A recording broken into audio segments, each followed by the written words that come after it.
আমরা যারা বিরোধী দলীয় সদস্য আমাদের প্রতি ইনসাফ করা হয়নি। সরকারি দলে বেশিরভাগ লোক, এই জন্যই তো সরকারি দল। বিরোধী দলের সংখ্যাটা কম, তাই বলেই তো আমরা বিরোধী দল। কিন্তু সবাই জনগণের নির্বাচিত প্রতিনিধি। দুটা জিনিস এখানে আমরা গভীর উদ্বেগ, বিস্ময় এবং কষ্টের সাথে লক্ষ্য করছি। নাম্বার ওয়ান, ইতিমধ্যে এই সরকারের গৃহীত বিভিন্ন আর্থিক পদক্ষেপের মধ্যে আমরা যারা বিরোধী দলীয় সদস্য আমাদের প্রতি ইনসাফ করা হয়নি। দুই, ঈদ ছাড়াও বিভিন্ন সময় আমরা বিভিন্নভাবে জানতে পারি, সঠিক মাধ্যমে আমরা জানতে পারি না। শেষ মুহূর্তে গিয়ে তাড়াহুড়া করে আমাদেরকে কিছু দেওয়া হয়। আমাদের অনুরোধ, এই ফেসগুলা যদি অপছন্দ হয় তবুও জনগণের জন্য আপনারা জনগণের অংশটা দিয়ে দেন।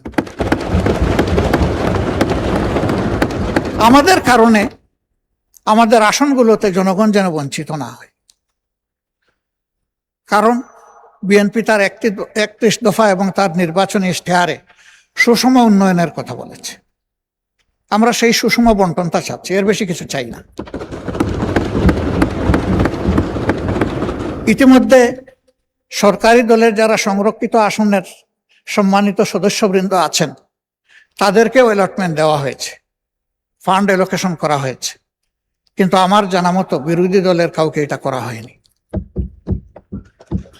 এটা ন্যায্য হবে না, এটা অন্যায্যতা।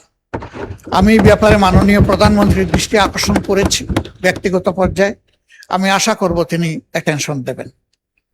তাদেরকে চাইতে হবে কেন? সবাই যেমন পাবে তারাও তেমন পাবে, এটা তাদের হক।